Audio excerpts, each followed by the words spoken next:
Common problem है और इसका भी सिंपल सोल्यूशन है, लाइफस्टाइल मॉडिफिकेशन। और लाइफस्टाइल मॉडिफिकेशन में दो चीज़ें, फर्स्ट आपको अपना स्लीप साइकिल और एक्सरसाइज पे फोकस करना है, एंड सेकेंडली प्रोसेस्ड फूड, मैदा का आइटम, बाहर का फास्ट फूड, ये सब बंद करके जो हमारा ओरिजिनल जो डाइट है ना, सिर्फ रील्स और वो चाहे किसी की भी हो, सिर्फ रील्स और यूट्यूब वीडियो से आप पूरी तरीके से अपनी प्रॉब्लम को नहीं समझ पाएंगे, क्योंकि हर केस अलग रहता है। आप कहाँ पर हैं, माइल्ड, मॉडरेट, सीवियर, ये आपको आपके डॉक्टर से मिलके ही पता चलेगा, और वो आपके हिसाब से अपना पर्सनलाइज्ड मेडिसिन लिखेंगे, आपको डाइट प्लान बताएंगे, सब कुछ। तो इसलिए अगर पीसीओडी पकड़ाया है तो प्लीज डॉक्टर से मिलिए। हम जो खा रहे हैं, हम जैसा रहते हैं, वो हमारे हर एक सेल को अफेक्ट करता है। तो इसलिए पीएमओएस वाली प्रॉब्लम अगर पेशेंट्स को हो रही है, अभी इंडिया में अराउंड 1 in 5 पेशेंट्स को ये प्रॉब्लम होती है कि पीरियड्स ढंग से नहीं आते। प्रॉब्लम हम लोग खुद फेस करते हैं daily on a daily basis. Problem क्या है कि अब हमारी लाइफस्टाइल थोड़ी चेंज हो गई है, ठीक है, तो वजाइनल डिलीवरी पहले के मुकाबले डिफिकल्ट। नमस्कार, आप देखना शुरू कर चुके हैं एबीएस न्यूज नेटवर्क। आज जानेंगे स्त्री रोग जो होता है, यूट्यूब पे देख के, फेसबुक पे देख के महिला लड़की ज्ञान अर्जित कर लेती है और गलत उनको सलाह के कारण बहुत नुकसान होता है। तो हम जानते हैं कि डॉक्टर से सलाह लेते हैं हम भी, कि जो प्रॉब्लम आजकल चला हुआ कॉमन प्रॉब्लम। हमारे साथ डॉक्टर सद्दाफ निहाल जुड़ी हैं। सबसे पहले तो स्वागत है ma'am. Thank you so much. मुझे बहुत खुशी हो रही है आप लोगों से मिल करके, एंड आई एम हैप्पी। इस तरीके से हम लोग ज़्यादा से ज़्यादा लोगों तक पहुँचेंगे और जो कॉमन मिथ्स एंड प्रॉब्लम्स है उसको एड्रेस करेंगे। कहाँ से आपका जर्नी स्टार्ट हुआ जो डॉक्टर बने? एक्चुअली मेरी जो मदर साइड से फैमिली है उसमें अल्हम्दुलिल्लाह बहुत सारे डॉक्टर्स हैं। लाइक मेरे grandfather he was a doctor, उसके बाद मेरे जो मामू हैं वो डॉक्टर हैं, फिर बहुत सारे, मतलब मैं कितना बताऊँ, अल्हम्दुलिल्लाह बहुत सारे डॉक्टर्स हैं। तो मुझे स्टार्टिंग से क्लियर था that I want to be a doctor. भाई डॉक्टर से नीचे तो कुछ नहीं रहेगा, वही रहेगा। तो उसी तरीके से स्टार्टिंग से मोटिवेशन था। क्लास 10 के बाद 11-12 में तो बहुत ज़्यादा पढ़ाई नहीं करी, बट फिर मैंने 1 साल का ड्रॉप लिया। मतलब I was a good student, but हाँ, जैसे वो मेहनत होती है ना तैयारी वाली, वैसी नहीं थी 11-12 में। फिर 1 साल का ड्रॉप लेके आकाश, तो मैंने कोचिंग करी थी कोलकाता से, बिकॉज मेरी schooling and all it's all from Asansol, तो Calcutta was a closer option, तो मैंने कैलकाटा से कोचिंग की थी। और उसके बाद अल्हम्दुलिल्लाह फर्स्ट अटेम्प्ट में ही मेरा क्लियर हो गया था। तो फिर क्योंकि हम लोग बिहार से हैं, जो हमारा ओरिजिन है that is from Bihar only, तो फिर डोमिसाइल के through and all I got गया मेडिकल कॉलेज, ठीक है, अनुग्रह नारायण मगध मेडिकल कॉलेज। तो वहाँ से मैंने यूजी करा। फिर पीजी के लिए मैंने फिर से कैलकाटा से ही कोचिंग की थी, और उसमें भी अल्हम्दुलिल्लाह 1 साल का ड्रॉप था। फिर मैंने पीजी क्लियर कर लिया था, एंड देन अगेन मैंने दरभंगा मेडिकल कॉलेज से अपना पीजी कंप्लीट किया। पीजी के दौरान ही आई गॉट मैरिड और मेरी शादी जमुई में हुई। तो वी वे क्लियर कि हम लोग अपने जगह पे वापस जाएंगे एंड वील सर्व, और अपना जो भी ग्रोथ है, ऑब्वियसली हम डॉक्टर्स भी ग्रो करना चाहते हैं, वो अपनी जगह पे ही वी विल ट्राई। तो इसलिए जैसे ही मेरा पीजी खत्म हुआ, वी वे वेरी क्लियर कि हमें जमुई वापस जाना है, एंड वी केम बैक, और फिर हमारी जर्नी अभी यहाँ चल रही है। कैसा अनुभव यहाँ पे पेशेंट देख रही हैं आप? अच्छा खासा क्लिनिक आपका चल रहा है, कैसा अनुभव मिल रहा है पेशेंट? अल्हम्दुलिल्लाह it's good, but her doctor को अपने शेयर के हार्डशिप्स मिलते हैं, तो कुछ उतार चढ़ाव चलते रहते हैं।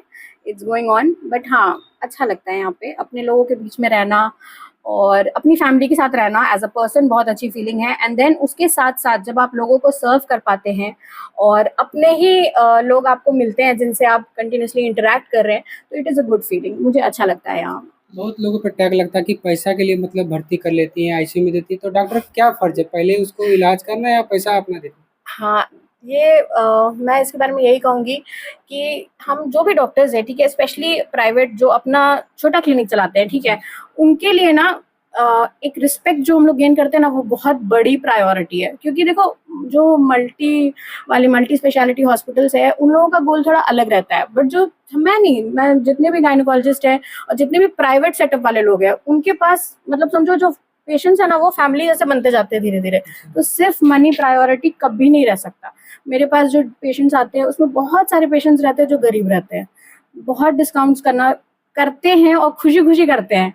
थोड़ा सा फिर लगता भी है कि यार ऐसे कैसे चलेगा, बट फिर उसी में किसी तरह खुशी भी मिलती है और मिला जुला के सब कुछ चलता है, तो it is a good feeling. इसलिए क्वेश्चन ये करना पड़ा मैम कि तक आकी अभी जो जनरेशन चल रहा है, अभी डिलीवरी में जो आते हैं तो सीजर ज़्यादा होता है, ऑपरेशन ज़्यादा होता है, नॉर्मल डिलीवरी होता है। तो लोग का कहना है कि डॉक्टर जान के ऐसा जबरदस्ती दवाई करते चलती है, ऐसा सुई देती थी लास्ट में लास्ट में बोलते कि नहीं ऑपरेशन करना पड़ेगा पैसा के लिए, ये टैग लग रहा है काफी ज़्यादा। हाँ, ये इशू है, इससे मैं मना नहीं करूँगी।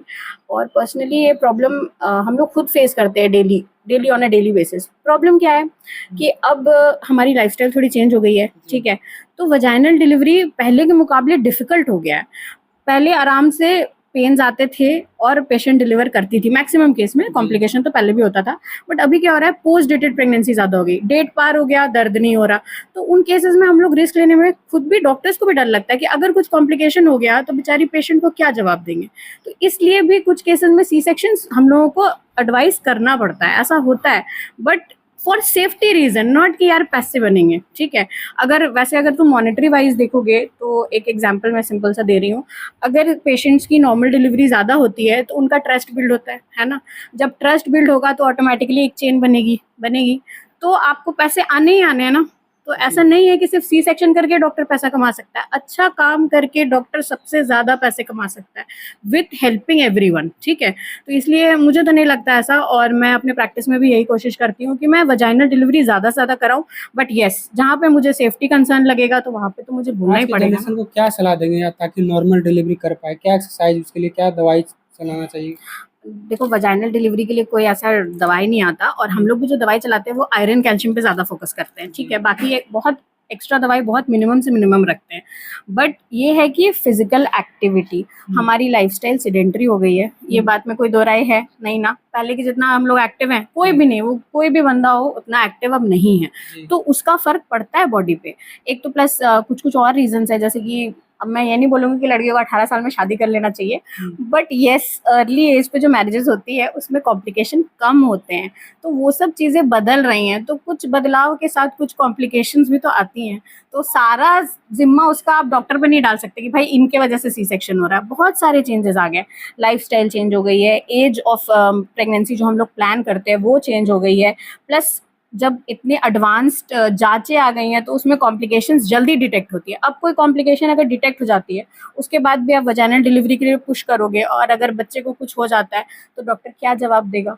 ये क्या भी तो बात खाने है। पीने का क्या सलाह देते हैं? क्योंकि डिलीवरी जो प्रेग्नेंट औरत होती है तो बहुत कुछ इधर उधर का भी खा लेती है, क्या सलाह देते हैं आप खाने के लिए?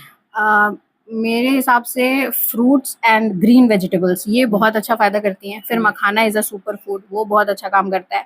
फिर डाइट में मुझे लगता है कि जो प्रोसेस्ड फूड है ना उसे एकदम बिल्कुल अवॉइड करना चाहिए। हम लोग बहुत ज़्यादा बाहर का खाने लगे हैं, मैदा का सामान हम लोग बहुत ज़्यादा खाते हैं, चाउमीन अच्छा लगता है, ये सब अच्छा लगता है, तो ठीक है कभी कभी चलेगा, बट रेगुलरली नहीं लेना चाहिए। उससे क्या होता है, अननेसेसरी फैट गेन होता है और वो फाइनली जाके कॉम्प्लिकेशन कराता है। तो इसलिए बाहर का खाना, प्रोसेस्ड फूड, तेल मसाला, we should cut it down, ये बहुत ज़रूरी है। फ्रेश वेजीज, फ्रूट्स, ये सब आपको खाना चाहिए। फास्ट फूड तो त्याग ही देना चाहिए। बिल्कुल त्याग देना चाहिए, और आजकल जैसे बनता है वो तो बिल्कुल ही अनहाइजीनिक है। और इतनी पेशेंट्स आती हैं जिन्होंने बाहर खा लिया और फिर नेक्स्ट दिन से लूज मोशन स्टार्ट हो गया, और प्रेगनेंसी में कॉम्प्लिकेशन होनी ही होनी है आप अगर ज़्यादा फास्ट फूड लोगे तो। अच्छा मैम, पीरियड्स बहुत लड़की को जल्दी आ जाता है, तो टेंशन में आ जाती है, इसका क्या कारण है? मतलब अर्ली मेनार्क आजकल एक प्रॉब्लम है, ठीक है? और इसका भी कहीं ना कहीं यही सब रीज़न है। फर्स्ट, ओबेसिटी आजकल बहुत कॉमन हो गई है इंडिया में। चाइल्ड ओबेसिटी बढ़ रही है, सिर्फ बिहार में ही नहीं, सब जगह बढ़ रही है, और शहरों में और ज़्यादा है क्योंकि ये फास्ट फूड ज़्यादा है, प्रोसेस्ड फूड है, पैकेज्ड फूड है, ये सब ज़्यादा है, ये एक रीज़न हो गया। प्लस हम लोग अपने स्क्रीन से अटैच हो गए, वो बच्चे हो या बड़े हों, बहुत ज़्यादा टाइम हम लोग स्क्रीन पे देते हैं। बच्चे गेम खेलने में देते हैं। मेरे पास कितनी पेशेंट्स आती है, 3 साल 4 साल के बच्चे को हाथ में फ़ोन रहता है, बच्चों के भी रहता है, बट हाँ वो लोग स्क्रॉल कर रहे रहते हैं। तो वो सब अच्छा नहीं है, वो भी इफेक्ट इम्पैक्ट कर रहा है, बिल्कुल इम्पैक्ट कर रहा है, क्योंकि आप बच्चों को खेलना है जिस एज में, वो स्क्रीन लेके बैठे हुए हैं, तो इट विल इफेक्ट ऑब्वियसली। तो ये सब की वजह से 8-9 साल में आजकल पीरियड्स आ रहे हैं, और ऑब्वियसली अगर अर्ली एज में आता है तो इट इज़ लाइक पेशेंट को भी प्रॉब्लम होती है, बच्ची को समझने में प्रॉब्लम होती है, और बाद में जाकर के कॉम्प्लिकेशंस हो सकती है। Not in every case, but yes हो सकती है। नॉर्मल कैसे करेंगे वो, मतलब अगर हो गया उसको कैसे आप माइंड सेट करेंगे नॉर्मल करने में, मतलब ज़्यादा दिक्कत तो नहीं आएगी? जैसे अगर 8-9 साल में पीरियड्स आ जाते हैं तो देखो, अब इसके लिए हम लोग पेशेंट को स्केयर नहीं करते, बट येस अगर पीरियड्स आ गए हैं तो उसके बाद एटलीस्ट अपनी लाइफस्टाइल को हेल्दी कर सकते हैं। आप एक्सरसाइज पे फोकस करिए, आप बच्चों को खेलने दीजिए, प्लस उनकी डाइट को कंट्रोल कीजिए, क्योंकि जब तक 9 साल 10 साल के बच्चे हैं तो आप उनको अपने तरह से मोल्ड कर सकते हैं। कुछ बच्चे होते हैं जिद्दी, बट येस आप मोल्ड कर सकते हैं, उनको समझा सकते हैं।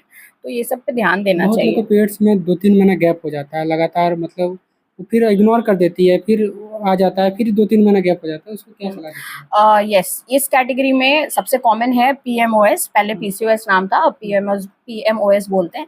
ये प्रॉब्लम भी कहीं न कहीं हमारे लाइफ़स्टाइल से ही रिलेटेड है। बिकॉज़ हम जो खा रहे हैं, हम जैसा रहते हैं, वो हमारे हर एक सेल को अफ़ेक्ट करता है।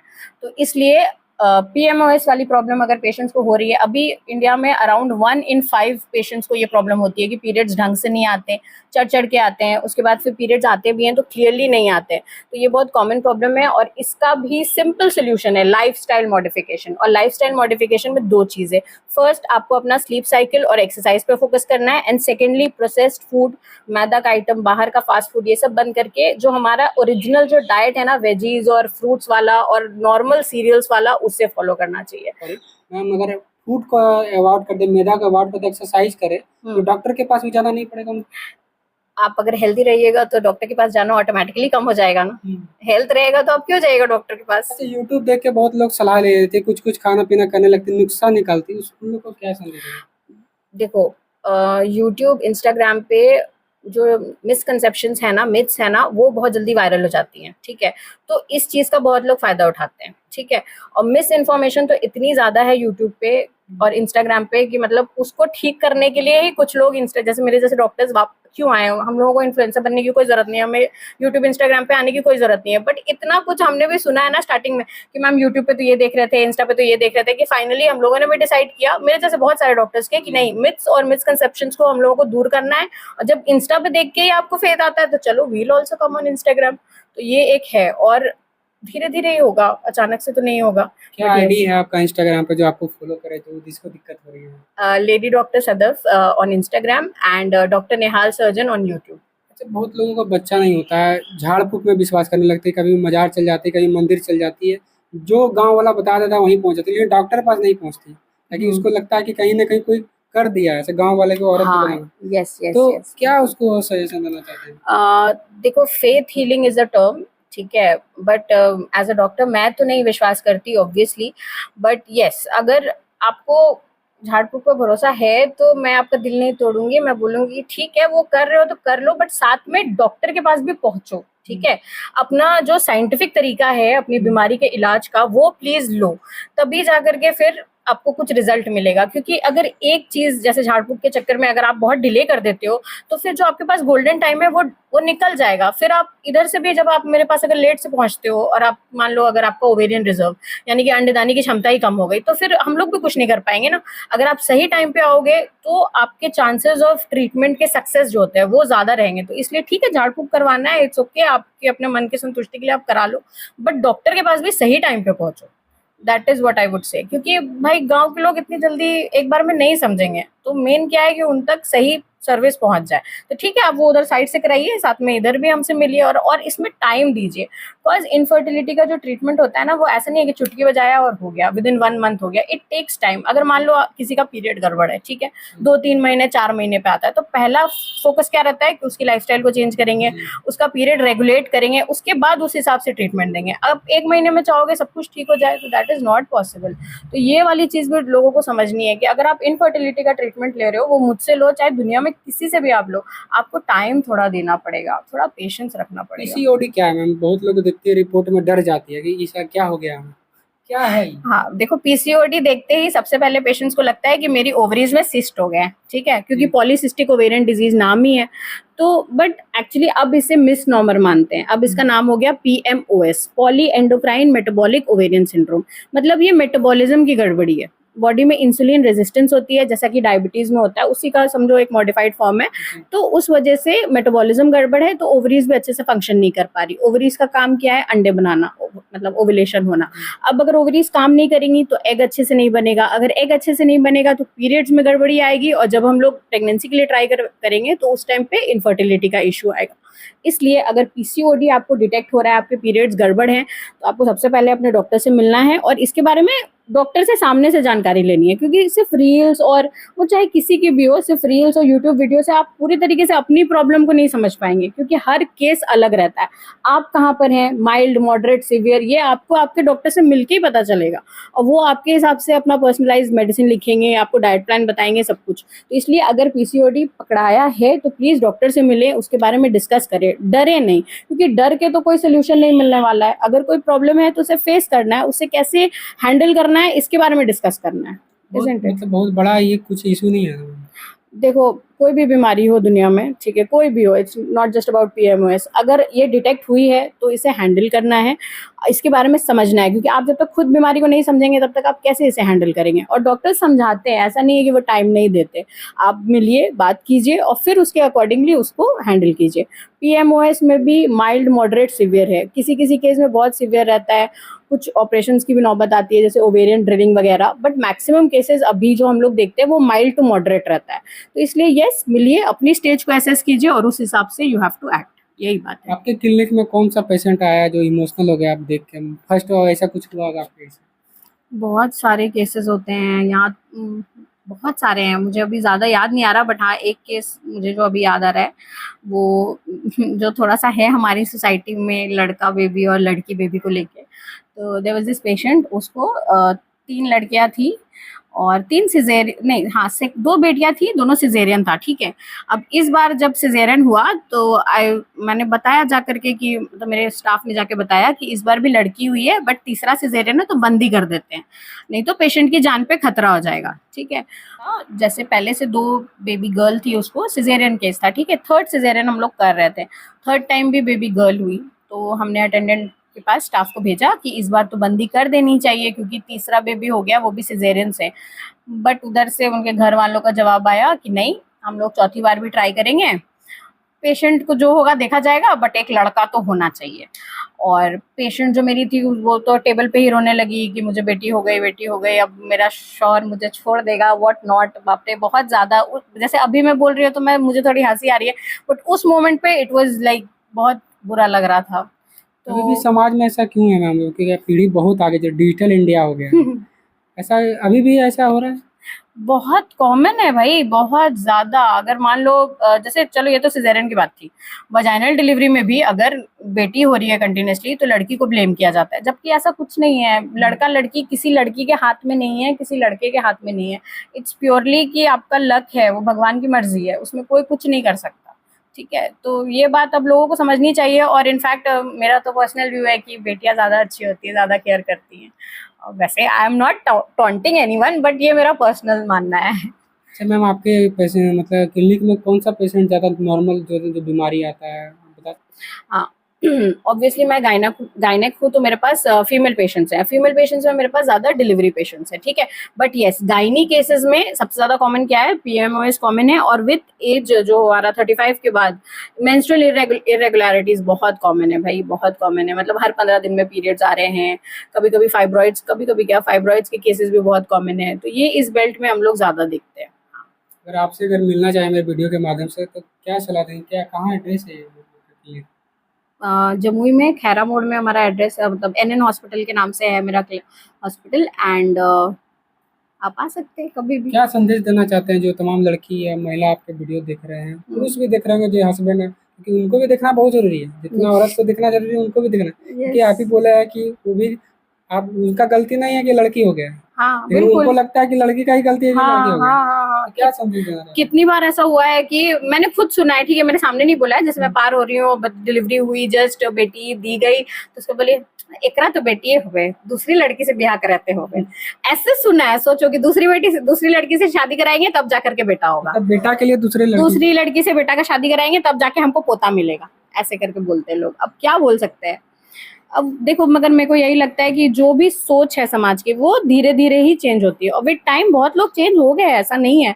हम लोग देखते हैं बहुत लोग खुश होते हैं, बेटी होती है तभी बहुत खुशी से उसको वेलकम करते हैं और खुश होते हैं, ऐसा नहीं है। बट हाँ, कुछ तबका है सोसाइटी का जो अभी भी बेटे को प्रायोरिटी देता है, बट वो भी चेंज आएगा इंशाल्लाह धीरे धीरे, but ya it will take time obviously. अच्छा मैम, एक कॉमन क्वेश्चन आ रहा है, कितना एज तक जिसको बच्चा नहीं हो रहा, हार नहीं माना तो ट्रीटमेंट लगातार करना चाहिए? एज ऐसे तो हम लोग 35 तक बोलते हैं कि एज ठीक ठाक है, बट 35 के बाद क्या होता है ना, बहुत जल्दी हमारा जो ओवरी का रिजर्व रहता है वो डिक्लाइन करने लगता है। तो टिल 35 तो फिर भी आप थोड़ा सा आप ध्यान दे सकते हैं, बट 35 अगर क्रॉस होने वाला है या आप एकदम 35 के आसपास हैं, तब तो आपको बहुत एग्रेसिवली ट्रीटमेंट लेना है। अदरवाइज ओवेरियन रिजर्व खत्म हो गया अगर, तो कोई ऑप्शन नहीं बचेगा। अगर आईवीएफ भी सोचते हैं तो उसमें भी डोनर लेना पड़ता है। तो इसलिए 35 को एक बेंचमार्क हम लोग बना के रख सकते हैं। मोस्टली 35 तक फर्टिलिटी इज गुड, बट उसके बाद बहुत जल्दी डिक्लाइन होता है। तो या मैम आजकल सीजर हो रहा है तो कितना बच्चा लोगों को सोचना चाहिए? बहुत लोग होता है कि बच्चे पे बच्चे होते जा रहे हैं, कितना लोग सेफ देखो है? 3 तक तो इट्स लाइक एकदम ही ठीक है, बहुत सेफ्टी रहती है। 4th भी होता है, बट हाँ रिस्क बहुत रहता है। तो मोस्टली वी विल से 3 तक इट्स ओके, बट येस अब किसी के साथ मिसहैप हुआ है, तो अगर मान लो बैड ऑब्स्टेट्रिक हिस्ट्री की है बात, बच्चे नहीं बचे, तो वो सब केस में कभी कभी 4th तक हम लोग जाते हैं। बट येस 3 तक इट्स ओके, इट्स सेफ। क्या कुछ प्रतिक्रिया देना चाहते हैं इस न्यूज़ के माध्यम से? अपना कमेंट राय रखें कमेंट बॉक्स में। बाकी हमारे साथ बने रहे इसी तरह। जय हिंद, जय भारत।